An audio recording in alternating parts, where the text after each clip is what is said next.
जय श्री सीताराम जी, जय जय हनुमान जी, जय माता दी। श्री कली हनुवानी। आगे एपिसोड में हम देखते हैं।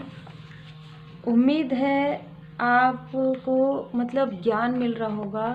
श्री कली हनुवानी ब्रह्म ज्ञान जो हमारे चिरंजीव गुरुदेव जी श्री हनुमान जी बाबा जी की कृपा है। तो अध्याय के आगे पड़ाव में हम चलते हैं। बाबा, यह काम नहीं कर रहा है। चाचा बसंत, मेरा अर्थ है असुर, तेजी से इधर आ रहे हैं। वह पुनः चिल्लाया। बाबा ने उर्वा की अधीरता पर प्रतिक्रिया करना उचित नहीं समझा।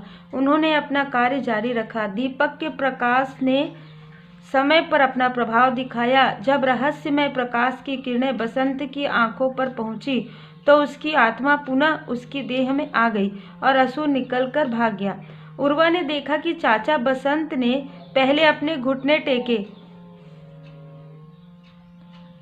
और तत्पश्चात शांति से धरती पर लेट गए। लाल रंग का एक और बड़ा पक्षी प्रज्वलित दीपक की दिशा में उड़ा और तत्पश्चात ऊंचा उठकर अदृश्य हो गया। उर्वा चाचा बसंत की सहायता करने के लिए दौड़ा। कैसे, क्यों, मैं यहाँ पर क्यों आया? बसंत उठकर बैठ गया और बुदबुदाया। सब कुछ ठीक है चाचा जी, कोई हानि नहीं हुई है।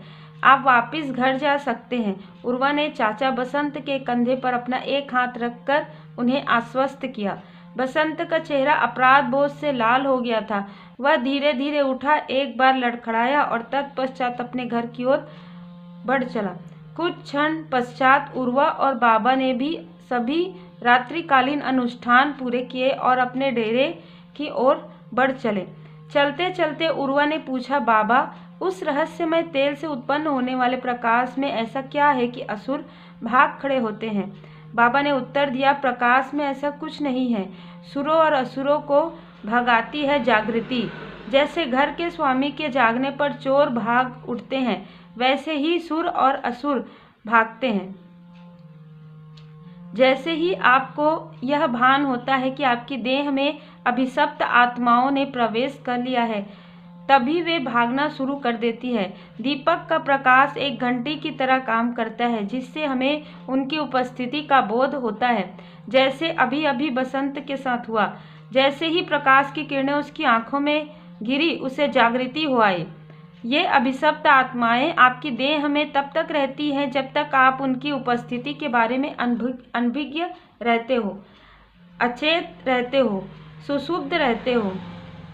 बाबा ने बातों ही बातों में मातंग समाज का एक बहुत बड़ा रहस्य उजागर कर दिया था, परंतु यह रहस्य इतना सरल था कि उर्वा का तेज दिमाग, जो जटिल वस्तुएं समझने का अभ्यस्त था, उसको समझ नहीं पाया। बाबा कह रहे थे कि उस रहस्यमय तेल में ऐसी कोई विशेष जड़ी बूटी नहीं थी जिसकी स्वयं की अपनी कोई शक्ति हो। जब दीपक से प्रसारित हो रही प्रकाश की किरणें मातंगों को दिखाई देती है, तब उनके मस्तिष्क में घंटी बजती है जो कहती है, अभिशप्त आत्माओं से सावधान।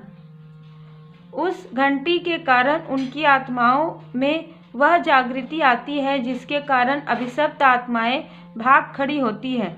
यह ठीक वैसे ही होता है जैसे गांव का कोई चौकीदार रात को विभिन्न ध्वनियां निकालकर सो रहे जनों को सावधान करता है। यह तो बहुत भयानक है बाबा। ऐसे सोचकर भी डर लगता है कि कोई पराई आत्मा मेरी देह को अपने अधीन करके कुछ भी कर सकती है। उर्वा बोला, उसे अभिशप्त आत्माओं के बारे में मानसिक ज्ञान तो था, परंतु व्यावहारिक ज्ञान नहीं था।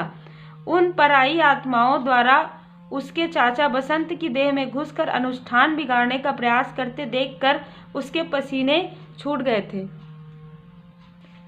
आपकी अपनी आत्मा भी उतनी ही पराई है जितनी कि वे। बाबा ने उर्वा के चेहरे को अपनी तेज और अनुभवी दृष्टि से परखते हुए कहा। वे यह देख रहे थे कि कहीं उर्वा के मन को किसी असुर ने अपने अधीन तो नहीं कर लिया था। उर्वा के बोलने का ढंग यह आशंका पैदा कर रहा था। जब बाबा को विश्वास हो गया कि उर्वा असुरों से संक्रमित नहीं था, तो वे आगे बोले, जब कोई आत्मा स्वयं को देह की स्वामिनी मानती है तो वह एक सुप्त और अज्ञानी आत्मा है। और अज्ञान, जैसा कि मैंने कहा, अभिशप्त आत्माओं को निमंत्रण है। यदि आपकी आत्मा इस देह से निकल जाती है तब भी आपकी देह अस्तित्व में रहेगी। कोई अन्य आत्मा आपकी आत्मा का स्थान ले लेगी। यह आवश्यक नहीं है कि आपकी आत्मा इस देह में जन्म के समय आई हो, और यह भी आवश्यक नहीं है कि आपकी आत्मा इस देह की मृत्यु तक इसमें रहेगी। उर्वा अपने डेरे में पहुंचने के पश्चात सुर और असुरों के बारे में सोचते हुए सो गया, और स्वप्नलोक में भी उसे भयानक और भ्रमित कर देने वाले दृश्य दिखाई दिए। चरण पूजा निश्चित समय अर्थात सूर्योदय के 2 घंटे पहले शुरू हो गई। पूजा स्थल पर सबसे पहले प्रवेश किया ब्रह्मजनों ने। ब्रह्मजन वे वृद्ध मातंग थे जिन्होंने 41 वर्ष पहले चिरंजीवी श्री गुरुदेव जी से ब्रह्म ज्ञान प्राप्त किया था। उनमें सबसे आगे थे बाबा और माता। उन्होंने मंत्रोच्चारण शुरू किया। उन मंत्रों में शाश्वत काल से चली आ रही मातंग परंपरा का गुणगान था, और एक पीढ़ी से दूसरी पीढ़ी को सौंपे जाने वाले उत्तरदायित्व का विवरण था। उसके पश्चात उर्वा और उर्मी को आमंत्रित किया गया, जो बाबा और माता के पश्चात कबीले की कमान संभालने वाले थे। उन्हें पूजा स्थल की परिधि पर रखे 164 दीपकों को प्रदीप्त करने का कार्य दिया गया। ब्रह्मजनों ने इस कार्य में उनका पथ प्रदर्शन किया। यह कार्य शुरू करने से पहले उन देह रहित आत्माओं के बारे में जागृति आवश्यक थी जो उस स्थान के चारों ओर मंडरा रही थी। उन आत्माओं को देह रहित कहना पूरी तरह से सत्य नहीं होगा, क्योंकि वे हर समय किसी न किसी देह में तो होती ही है, और जब किसी जीव की देह में नहीं होती है तो वायु में विचरण करती है, अर्थात वायु ही उनकी देह होती है। क्या आपको बोध है कि आप एक देह नहीं हो, आपकी एक देह है। वृद्ध मातंगों ने मंत्र गाया। तो बिल्कुल आप सभी ये समझ चुके होंगे कि नकारात्मक ऊर्जा जो होती है वो इसी रूप में होती है।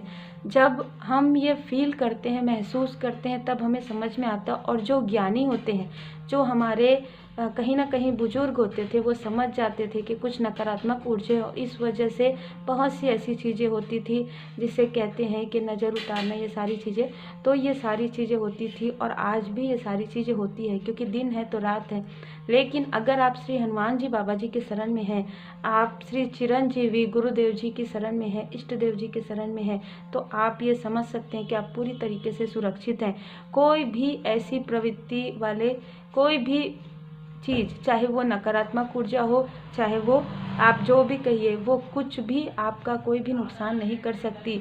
ये सारी चीज़ें आप अनुभव कर सकते हैं। मैंने अपने लाइफ में अनुभव किया है। तो आप सब अच्छे से प्रणाम कर लीजिए। आप पर और आपके परिवार पर श्री हनुमान जी बाबा जी की कृपा सदा बनी रहे। जय जय श्री सीताराम जी, जय जय हनुमान जी, जय माता जी।